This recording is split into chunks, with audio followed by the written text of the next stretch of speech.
3-day journey, tour, whatever you want to call it, following the Rhine, River Rhine, upstream, starting in Rotterdam, and we'll end up in the Swiss Alps eventually from day 3.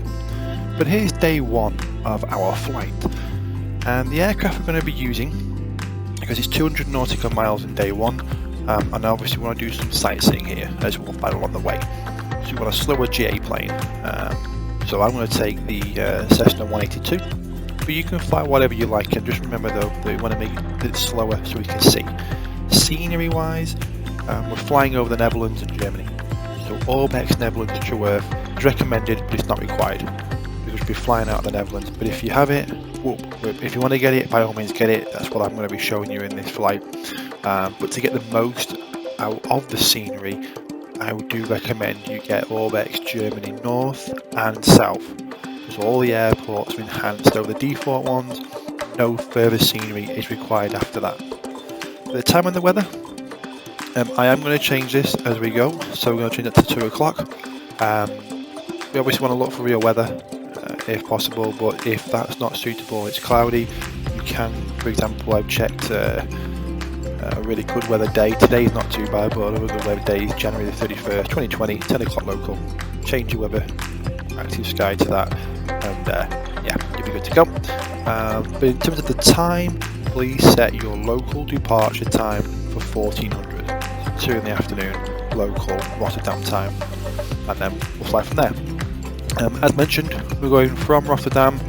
We're going to be stopping at pronunciations, not my forte, as we already know, but Rotterdam, Rumenvolt, I don't know, but Egelsberg, Leverkusen, Winningen, and then ending down at Langenlosheim. Yes. And then on the way we've got the odd bridge. We're going to see towns, cities, and a lot of castles. So without further ado, let's get this show on.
Well, we're down at Egglesberg, and so we are going to stop here, have a break. Interesting airport because up here is on a ramp, so you have to climb the hill to get up here. Yeah, so we're going to have a quick break here, probably 30 minutes, and then we'll get on our merry way again from here.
Okay, out to our left hand side now, we can see Dusseldorf Airport.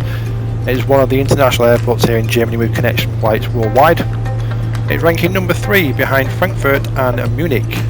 Now, in April 1996, a fire broke out in Terminal A, which caused the death of 17 people. Terminals A and B needed to be either rebuilt completely or thoroughly repaired and were reopened again in 2001.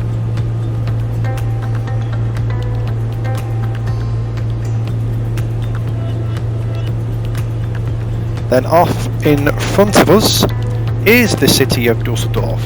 It's the capital city of the German Bundesland Rhineland-Pfalz. It has many ports on the River Rhine and is home to 22 universities, and you will find industry as well as banks and offices of many international companies. Now here we'll overfly the city of Dusseldorf and follow the Rhine until we reach Leverkusen.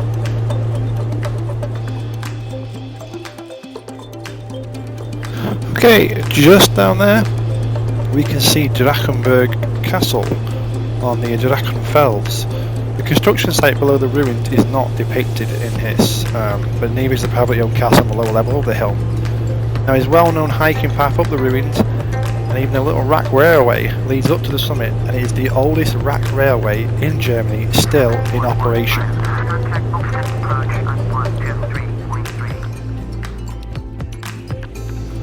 So what we can see out to our left hand side in that island there is Castle Nonnenwerf. It's a community of Benedictine nuns from its foundation in 1126 and by Archbishop Frederick I of Cologne and Abbot Kuno of Siegburg. In 1465 it joined the Reform movement, but was severely damaged in 1477 during hostilities with Burgundy. It also suffered greatly from marauding Swedish troops in 1632 during the 30 Years' War. It was acquired by Franciscan religious sisters for a convent in 1854, and during World War I the sisters began to teach the girls, and a secondary school soon developed which is still in operation today.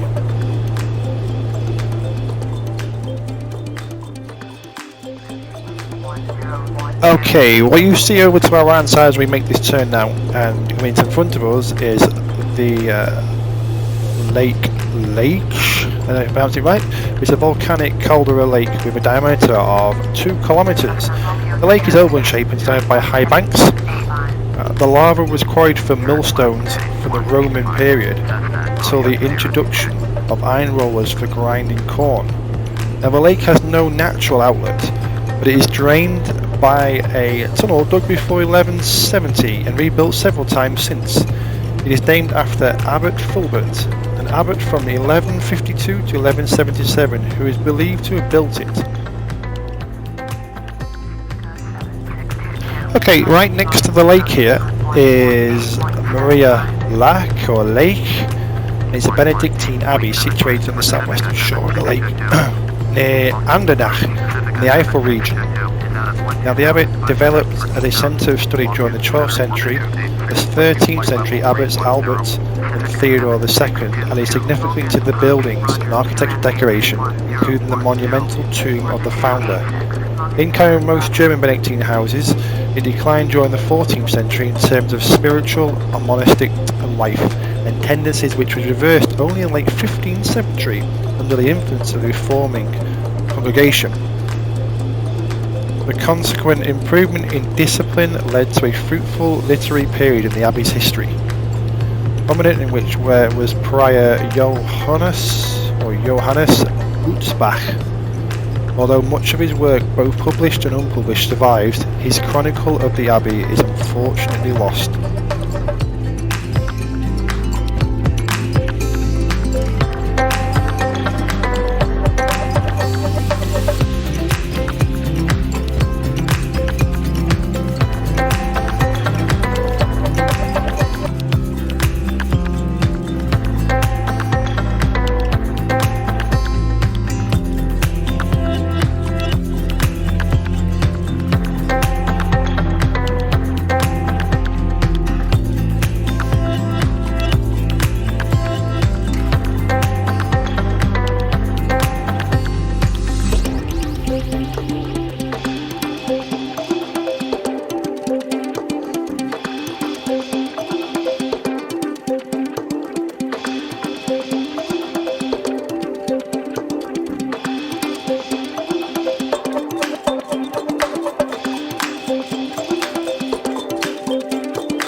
So we are here, but it would appear that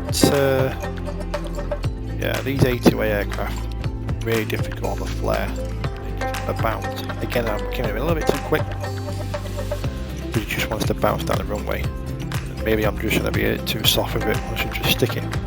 But we're here at the airfield, Winningham. So I'm going to chill here for a little bit. We'll be hot again on our way. So as the late afternoon is drawing in, we see the clouds are already starting to build as well. So yep, so onwards and upwards. Okay, so directly behind us after we've departed is a Stolzenfels castle. It's a former medieval fortress turned into a palace. Stolzenfels was ruined in the 13th century but gifted to the Prussian Crown Prince Frederick William in 1823. He had it rebuilt and as a 19th century palace in the Gothic revival style, but today it's part of a UNESCO World Heritage Site, Upper Middle Rhine Valley. So just down there to the left hand side are two castles right next to each other. Castle Sterenberg and Castle Liechtenstein or Liebstein. They are known as the hostile brothers, but the fights against each other are just a myth. But it is documented they never fought with weapons. Sterenberg is now the oldest castle in the middle Rhine Valley, as Castle Erbernstein was overbuilt with fortress which we saw earlier.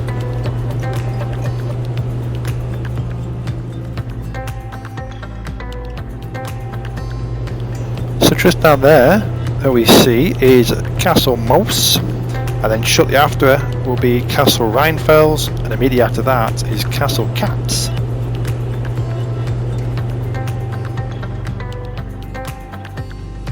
So down on our left hand side we have Castle Gutenfels, and on the island in the river is one I can't pronounce, but Flightsimtoday Castle. Gutenfels was built around 1220 and had several owners over the time.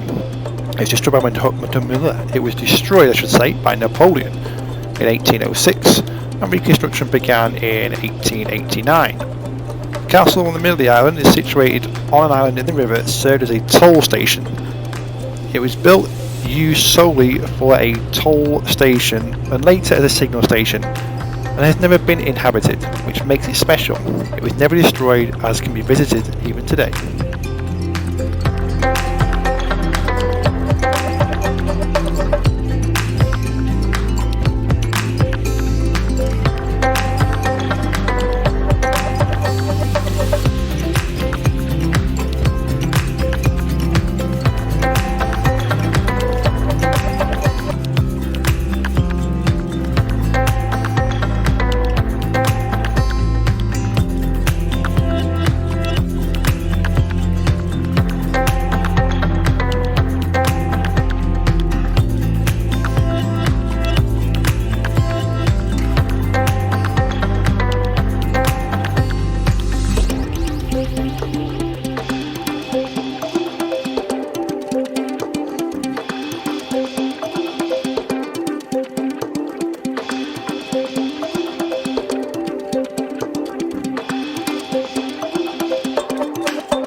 So here we are at the end of day one at Langenlandschein, if I pronounced that correctly. So another grass strip. Hope you enjoyed the strips on the way in. Say they a lot. bumpier to land on. But I think that was one of the better ones this time around.